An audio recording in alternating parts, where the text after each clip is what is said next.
listening to the Suave Lover podcast with your hosts, Benjamin Ritter and James Amaro. SuaveLover.com, advising gentlemen on the art of romance. Now sit back, relax, and enjoy today's episode. You know what's really disappointing, James? Sex with with me.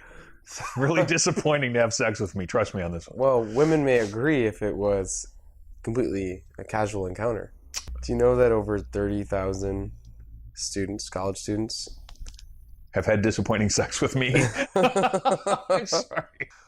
Only 40% of women in casual encounters admitted to having an orgasm, compared to 80% of men in casual encounters. When did they admit to this? Was this So there are two studies in the news recently? in the news recently. One was featured in Time magazine.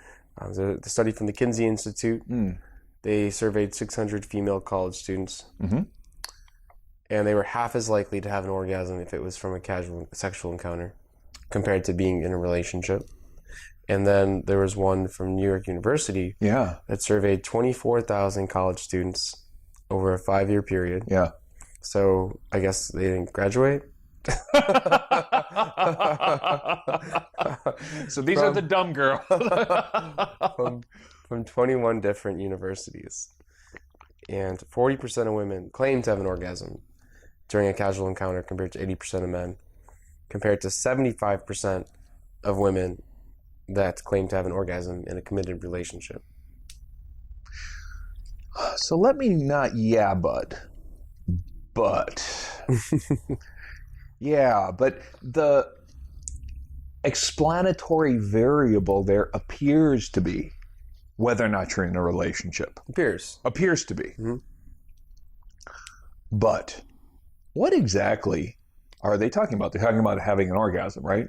Having an orgasm, so a sexual experience ends with an orgasm. Doesn't mean pleasurable. Sure, no, at all. Ends in an orgasm. Suppose that we're talking about from, 8 p.m. to 1 a.m. on some Thursday. There's an encounter in one of two situations. You either met some stranger at a bar or you called over your boyfriend and you had sex. Okay, so that's what they're kind of comparing. Apparently, you put on the Notebook. Couple glasses of wine. Hey, right. That's it appears like they're saying, all right, well, if you're in a committed relationship, that is sufficient to induce twice as much orgasm likelihood. That's what they're claiming. The problem with it appears to be. scientific studies is that they don't tend to claim more than what the study studies. That's right. And so we're gonna go back to the old separating causation and correlation. Because this is one where it almost seems like a relationship causes an orgasm. But let's suppose that clearly there's a correlation. What else could be letting those people who are in those steady relationships have orgasms?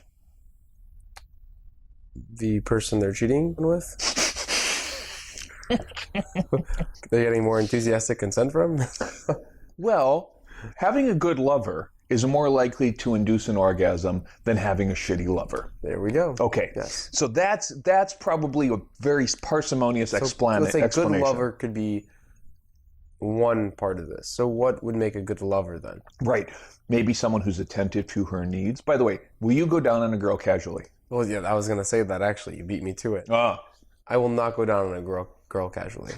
I am very unlikely to go down on a girl casually. Unless I know her sexual status. Right, it's going to take a lot of and I have communication. to care about her pleasure. Which, how does any guy ever do that? No, but that's an interesting question because it's yes and no. Yeah. But it really is after further research into just the risk of just certain sexual behaviors, going down on a girl is pretty risky. Pretty much. I don't know many girls that go down on a guy. Because you can get eye chlamydia. you can get eye herpes. You can wear goggles for that. Yes, that's what they're trying to pass in what state? California. In California, where they're trying to outlaw. Apparently, California and Nevada are the only places where you can shoot porn in a way that doesn't equate to prostitution because of some archaic laws about videotaping. It's just archaic. So Kink.com, one of my favorite sites, is suggesting that they're going to move the Armory, which is in San Francisco, out of. They're just going to sell it, and they're going to build a warehouse in Nevada because there's less regulation, because they want to put condoms on people in California, all of which is, by the way, I think it's perfectly reasonable. Well, to spell it out, they want anyone in a porn to be wearing a condom during a sexual act. That's right, and it sells less, unfortunately. True, it sells less well because it defies certain fantasy elements. Now they want goggles. And now they're saying the California OSHA, Occupational Safety and Health Administration of California, is trying to get this law passed, and whether it'll pass or not is whatever. It's everyone's concern. But yeah, because you can transmit through fluids, and you could splash fluids on your face and whatnot. You got to wear goggles if you can do porn. And I think porn is an unfortunate educator, but porn is legal. Hairnets. And porn is, yeah, right, exactly. Right. Yeah. You got to wear, now, helmets. A lot of the girls I like, helmet. I should be wearing a hazmat suit to be even in the range of. But if I'm doing porn with a paid actor, I should not be obligated to wear a hazmat suit. I should just be wearing a hazmat suit around the girls at Flatiron at 2 a.m. Because you're probably more likely to know the sexual status of the porn star than you are the girl at Flatiron. They already have a law that says you have to be tested regularly. Yeah, and this is why you're not going to probably go down on a girl that you're casually seeing. Because you can pick up the herpes on the face, and you can pick up chlamydia and AIDS. They can all be transmitted orally. And you just don't, I can't generalize, but some people just don't care about the other person's pleasure during a casual hookup. Right. So you'd be more generous. You'd probably talk to your significant other more about what you want sexually because you're stuck with them. I have mixed feelings about that because I think there's two things that happen. And they compete with each other. They're in conflict. On the one hand, you're a little less inhibited with a stranger because what do you care? You can go for the butt. You'll try new things. Sure, you just go, yeah. And on the other hand, when you do become familiar with a partner, if you're a good lover to begin with, you'll probably communicate better, you'll probably negotiate better, you'll probably clarify what you want. I think that there are a lot of people, unfortunately, and I don't know how many, I think there are a lot of people who stifle themselves in relationships. Yes. They don't want to be perceived as being rude or randy. I know this guy. There's a guy that I'm chatting with, not coaching, a buddy, who is so self-conscious about being that guy, that sexual guy. Oh, I don't want her to think of me as being that guy who likes sex. I don't want her to think of me as basically heterosexual and attractive. And he stifles that sexual aspect of himself. And I can imagine a guy who's in a relationship getting himself into that, well, yeah, at least I have a perfunctory fuck once a week. I agree with that completely because I know a lot of girls that I've coached, spoke to, personally just friends with, that are in non-satisfying sexual relationships because they're afraid to tell the guy they're with. Yeah. They're afraid to tell the guy they're with what they want. I read 50 Shades. I want you to try handcuffs, but I just want you to know that. I just figure it out. Guys should read 50 Shades. Yeah, for better or for worse. Suck it up. Just know what girls... Or wait until the movie comes out and watch the damn thing. Better yet, practice it. Exactly. Dude, it's very simple. It's a silk tie. So that's a hard argument. Communication is a staple of a good lover. Being able to communicate your needs, your wants, your desires, and to be able to get someone that you're with to communicate those to you. And it doesn't represent you being in a relationship or not being in a relationship. That's right. And I think the relationship provides a safe context to open up certain lines of communication. Might I suggest to all my former and future lovers, succinct communication. Learn to talk about talking about it. Learn to discuss in a way that is kind of to the point. Hey, you know, I really like, just go for the clit or don't touch the clit. I love the G-spot. I'm cool with the G-spot. I'm cool with the ass. I mean, just be succinct in your communication because it will allow you to, I almost want to say cut to the chase, but really what it means is that you're going to get the mechanics. Well, it won't lead to misinterpretation. It won't say, so have you ever done this? ... What about this? Hey, let's watch this movie. What do you think about this? But when it comes to just, this is what I like sexually and this is how I get off, it helps to just be direct. Yes, maybe that's what it is. Not succinct, but direct. And while not putting down your partner. No. Wow, our sex is so amazing. It's really tricky. It's really hot when we do this. Why don't we try this? Yeah. So you're always being positive and complimentary towards anyone's sexual persona. You have to also figure out what you want. Yes. The risk you run is to shame someone or to critique or judge someone for their sexual inexperience. That's hard.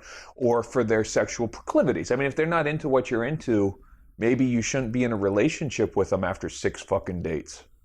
It's another interesting statistic that it takes about 6 to 8 dates for someone to be in an exclusive relationship. For guys and girls? Guys and girls. It's 12 to 14 to exchange keys. Holy balls. So let's put this into perspective. It takes about 6 dates, which could be sometimes 2 a week maybe, or 1 a week. So maybe under 2 months. Let's say under 2 months. And then what's happening? They're 12 to 4. Oh, they're exclusive. They can sit. In other words, they have chosen not to sleep with other people. So you've probably had sex with them once, probably on average 6 to 8 times. Once, twice. I bet it's about once or twice you've had sex with them, and it was technically still casual. So you probably haven't orgasmed, right? And then 12 to 14 dates you're exchanging house keys on average, which is about 4 to 5 months.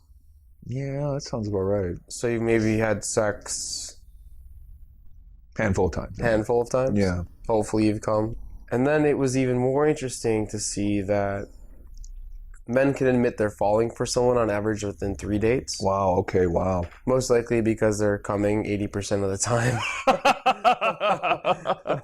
And there's a really strong correlation between coming and liking a girl. And that's very much so. Yeah. And that's very casual. Yep, even casual, right. Very casual, because you're looking at 6 to 8 dates. It's under 6 to 8 dates. Yeah. Before you seem saying you're exclusive. Yeah.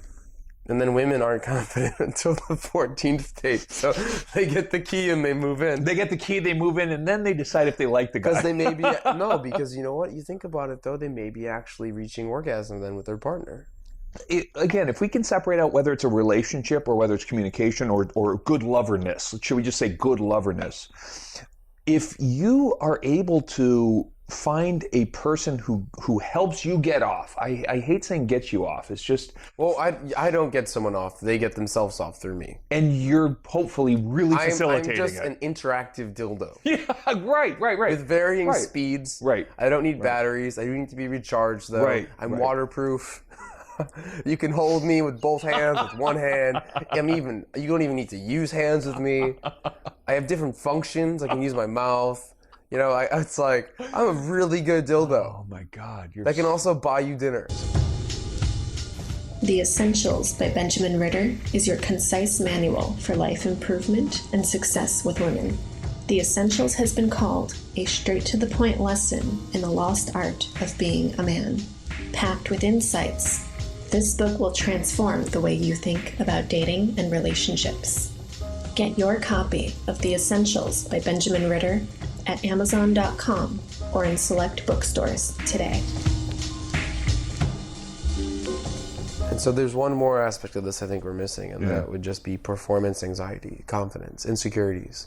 For whom? Both? Which again, both. And I don't think they go away for either or. I think they don't go away for in a relationship or not in a relationship. And 80% of men that are orgasming could be just having performance anxiety and coming too fast. So, because it is true. If you're insecure about yourself, you either can't get up or you come too fast. It's a symptom of performance anxiety. Let's, to that point, let's remind all of the guys who are listening that all of the girls, including those ridiculously hot girls, those amazing Model-esque girls, those actresses, those porn stars, all of the girls that they're pursuing or interested in are massively and perversely insecure. Let's just remind them that they think that this girl's a princess or a fucking goddess. But that girl has so many insecurities just because she is pretty and it's the 21st century and she could be a little thinner. And they got the whole thing about, do you know the thigh gap? Do you know this thing about the thigh gap? The standard of beauty where your feet are supposed to be together as a girl and your thighs aren't supposed to touch? Wow. So girls have all kinds of little insecurities. That's actually called a defect in a soccer player. If a guy plays soccer too long, they call that like horse legs or something. Because his hips and he hasn't been stretching properly, he's been playing soccer too long that his thighs won't touch. Before a girl gets to the point where she's putting on natural body fat, a very skinny girl will have a thigh gap, and the models who are 14, 16 in Elle magazine have this gap, and that's part of what has become an institutionalized notion. But it's all the body issues, you know. So just as insecure as you are when you're about to get naked and have sex with her. That's right, and she's too good for me. She's so right, and that's your thinking. She's too good for me. She's not interested in me, and she's thinking, oh my God, I'm no good for him. Oh my God, I look horrible. He can't see that I have a half of an inch of body of my roll. Last summer I looked great. Your physical perception of her beauty is completely different than her. That's the point to make here. Your purpose is not to deal with your insecurities to a girl. It's to, shall we say, to be a good lover, to reduce her insecurities so you can both get off. So I think we have to go through how to be a good lover. I said before in a previous episode that when you're going to have sex with someone, the best advice would be to slow everything down. Mm-hmm. Whatever speed you're going at, go slower. Mm-hmm.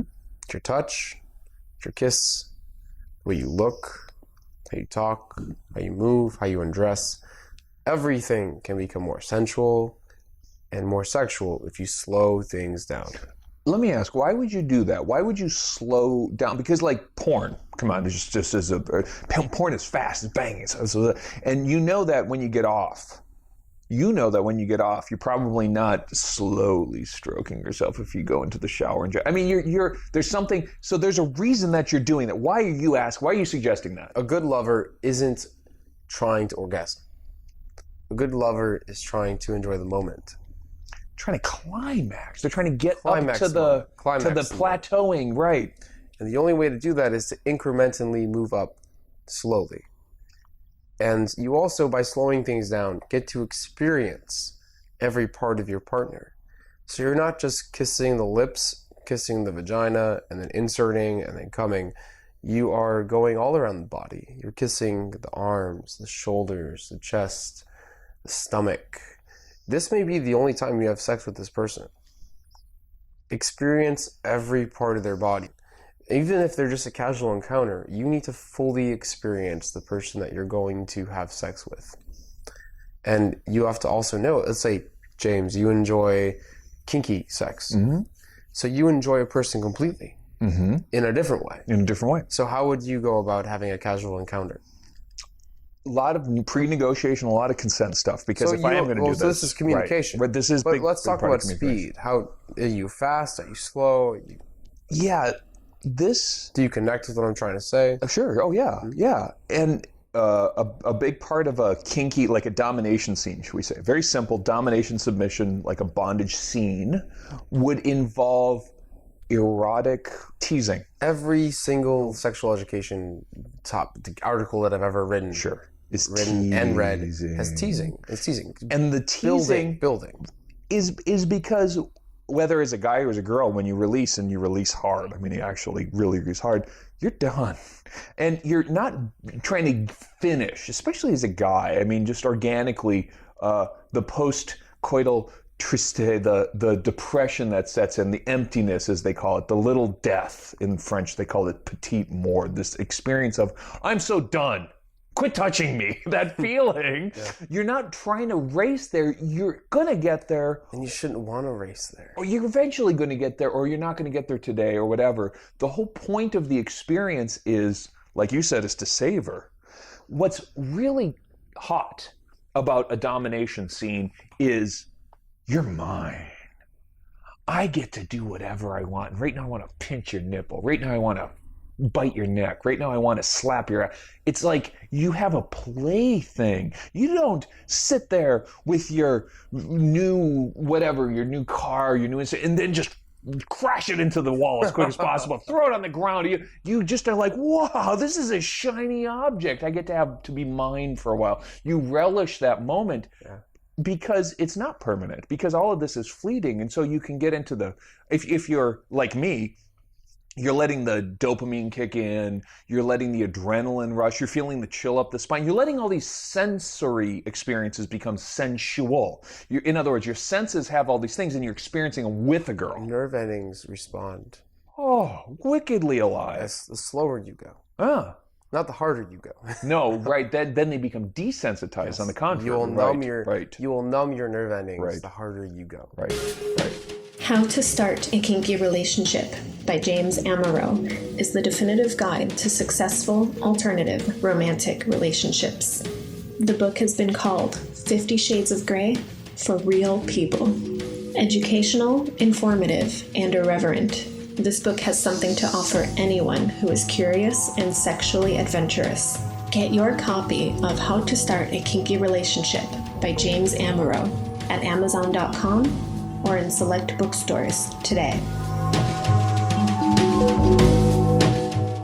I've also noticed if you go slow in the beginning, you tend to last longer.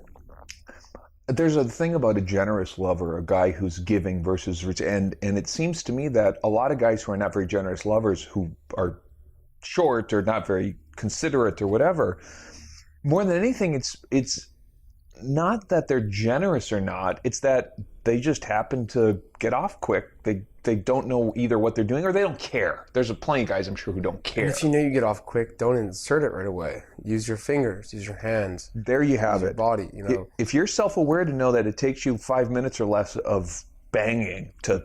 And banging is the problem. Who the fuck taught guys to bang? Porn. The Armory in San Francisco. I literally was sitting They should at be a wearing table, goggles.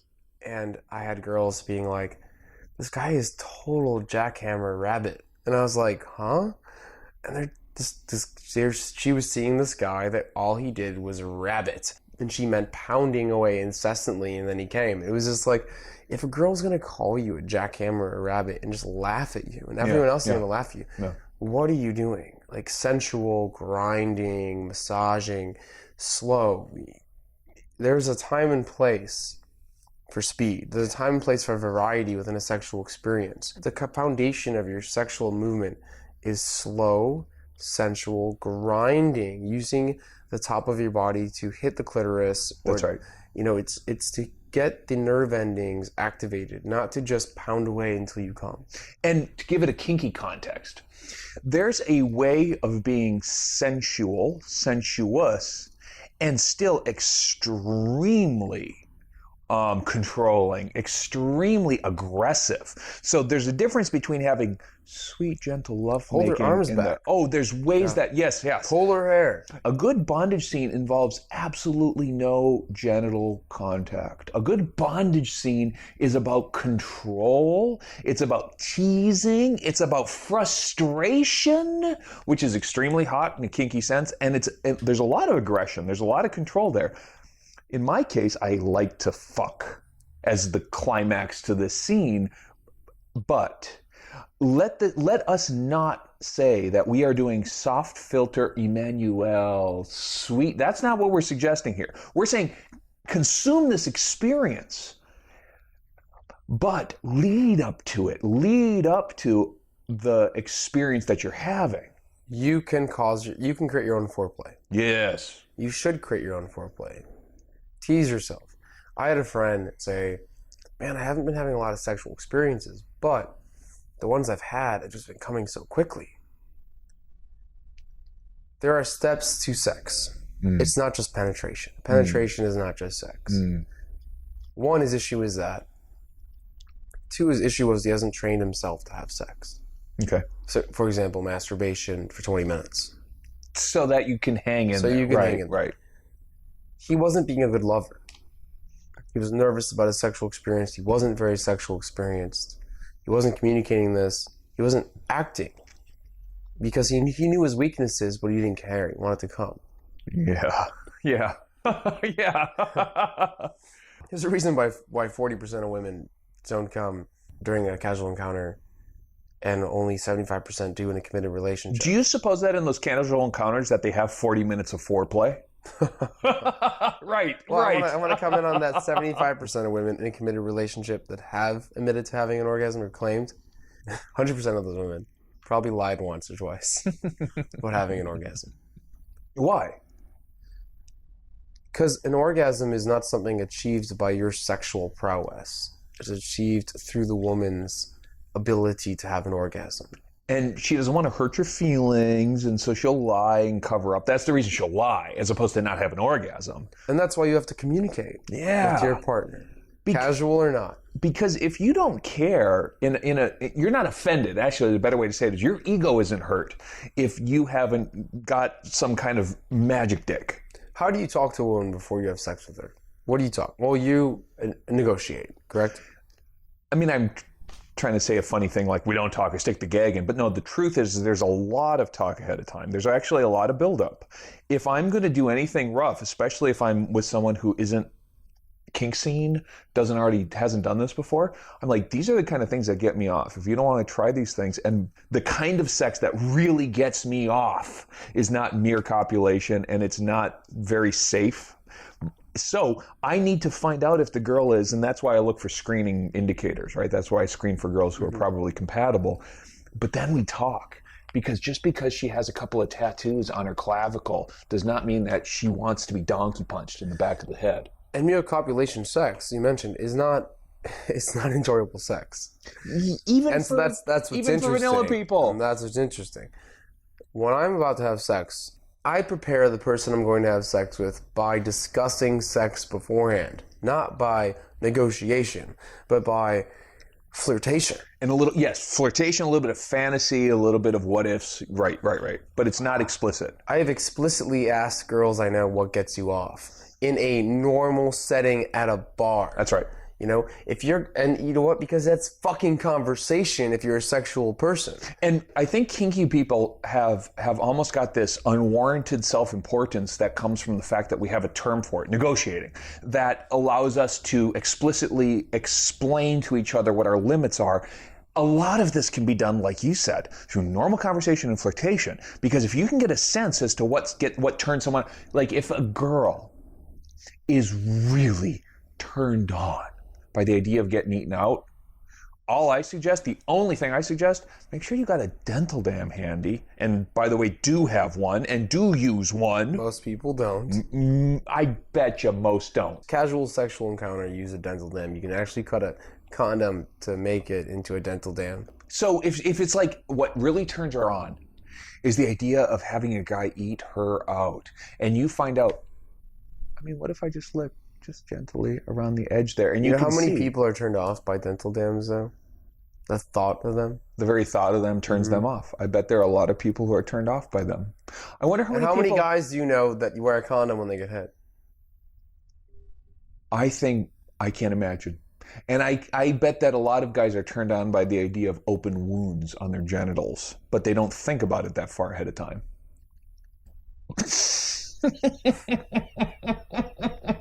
I told you about the chlamydia burning sensation. I tell you about, that's my favorite story. The one girl I was exclusive with gave me chlamydia. It was burning. And I think actually now in retrospect, I think that she had it because it can be asymptomatic in a girl for a long time. I think a lot of people have it for things for a while. And it hurt like a motherfucker. Like I had my dick sore because it's raw, and I feel like I got to piss or something. But the chlamydia felt like I was pissing tamale sauce. It was truly devastating. Okay. So dental dams also going again into communication and knowing someone's sexual status. So within a conversation at a bar, you can talk about how someone gets off, what their fantasies are. Easiest conversation in the world. Where's the craziest place you had sex? People will say where they've had sex. Really? Was that your fantasy? What's your real fantasy? Right, Talk about their fantasies. That's your fantasy, so that gets you off. Oh my God, what gets me off is XYZ. What gets you off? It's a really easy chain of conversations to say with someone through text message, even through face-to-face, that you can take into the bedroom. Not only is that warming someone up, but it's helping you out in the bedroom. What do you do if you have unusual sexual desires? And by that I mean, you're turned on by exhibitionism, public sex. You're turned on by, that's really important to you. You're turned on by aggressive sex. You're turned on by a cuckold. You're a cuckold. You like the idea that the girl you're fucking fucks another guy. Okay, what do you do in the case where your sexual interests take you out of the mainstream? Posts on missing encounters or Craigslist. No, you can either join groups, you can join FetLife, you can communicate that with your partner. I don't think exhibition sex is very off the radar. I think cuckolding is a little bit farther off the radar. What would you suggest? You've really got to acknowledge that this is what your sexual interest is. You got to be able to share this with your partner at an appropriate stage. Here's the worst thing that you could do. Just the worst thing you could do. Spend 6 months in a relationship where after date 12 you gave him the keys, and then suddenly tell him, you know what I really want you to do? Dress me in a diaper and spank me. It's like, that came out of nowhere. So the last thing that you can do is if you have, and I don't even mean a fetish, I just mean like a kind of unusual sexual disposition, you've got to be able to share this with people, and you've got to be the kind of person who becomes okay sharing this with people, because you're going to find partners. There's everybody, for all stripes, there's somebody out there, but your desire to keep it a secret. Are you then saying, though, that you shouldn't have casual sex? No, I'm saying, and by the way, I'll have casual vanilla, I'll bang, I'll have sexual experiences. What I'm saying is the ones that really turn me on and work me up have a very specific dominance factor. You can be a good lover without that. And how often during a casual experience do you want to be a great lover? Okay, in a casual experience, all I'm interested in is her getting off. And I tell you that because I know how to get myself off. I'm perfectly capable. In a casual experience, I have decided it's way more fun to get this girl to go crazy. That at least will turn me on. Number one rule about a casual relationship, realize that this casual relationship, this one night stand, this 2 night stand, is not about you. You can go to the fucking bathroom and jack off and get off. Right. This casual relationship is about your fucking ego. That's right. And no joke. That's Why true. do you have a casual relationship? Because you want to stroke your ego. You want to get with the girl. You want to get with the bartender. Get with the girl at the bar. Right. It's not to get off. Getting off is easy. Yep. Getting off you can do with your ex. Getting off you can do with that best friend. Yep. You know? Casual relationships are about getting the person you are off, making them think you're a fucking god. That feels great to your self-esteem, and your dick nerve endings can wait. That's right. Completely. You want to be the Superman of casual hookups. You want to be the Iceman. You want to be the Flash. No, not the Flash. It's too quick. That's way quick. But with communication, with, making sure that the person you're with is confident. How do you make sure the person you're with is confident? Compliments. Oh, acceptance. There's very few things. I mean, like, a girl is afraid that you're going to find out that she has hair down there, or that she queefs, or that she's human, or that she's got a little extra. Acceptance. Whatever as long as it's not revolting to you, as long as it's not a deal breaker, accept whatever she tells you, whatever she's into. Is okay. It took you a second to get that. I did not expect the crying game to suddenly show up in my bedroom, but that's what happened. Just got that. The padded bra is no big deal. The fact that she's got an extra 10 pounds. 2 things. Yeah. 1, her tits are amazing. Oh my God, they're amazing. No matter what. Big, small, whatever they are. A huge insecurity about women is their tits. That's right. Second insecurity, taste. Do they taste okay down there? If you're going to go down, they taste incredible. They feel so good. They're so warm. 2 fucking things that if you comment on can make her feel instantly comfortable. Those have to be positive. Yeah, everything. Right. The moment she takes off her clothes, compliment. Yes. The moment sex is over, compliment. Touch. Do not roll over and go to sleep. Do not go to the fridge and get your nachos. Do not go crack a beer. You're not giving her unwarranted, undue compliments. You're not giving her those trying to get in her pants compliments. You're in her pants. So at the point where you have become aware that she is truly gorgeous, that you have a specimen of unique, beautiful humanity in front of you, you genuinely notice something beautiful about her, you acknowledge it, and you praise her for it. That's what the compliment stuff is about. Because guys are baffled by compliments. They hear about negging and pickup terminology, and they think, what are you going to do? You go, oh, you could have been a D. So just to be clear, you locate something about her, you're already in her pants. What you really like. You really notice something to like about her, and then you reward her for it. Sex doesn't stop when you come. Sex doesn't stop when you pull out. Right. There's at least a good 15 minutes after sexual intercourse that you're there touching, relishing, talking, right, relishing, pecking, just enjoying the moment. You don't check your phone. Don't go on Facebook. Oh, if we're doing that, the phone shouldn't even made it into the bedroom. If you can figure out how to keep it from going next to your bedstand in the first place, good idea. Leave it on the kitchen. Phone stays in your coat pocket. Yep. Right, phone stays in her coat pocket. Right. Doesn't even come to the bedroom. Not even close. No interrupts. No state breaks. Right. If there's music playing, even better.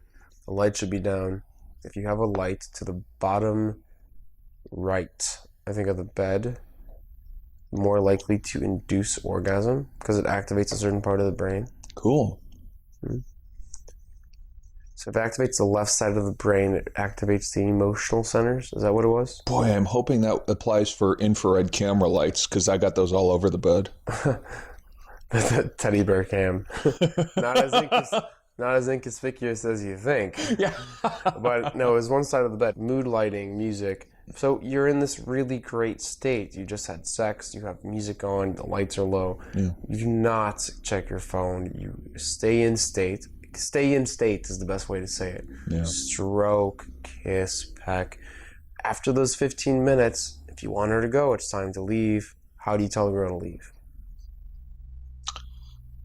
Personally, I don't really do sleepovers.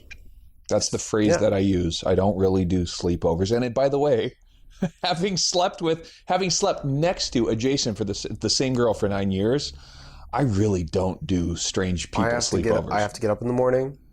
I don't really do sleepovers. How are you getting home tonight? I automatically have Ubers. I have an Uber button underneath my desk that I hit. Oh, you're done? Uber. It's like the bad phone, but arriving now.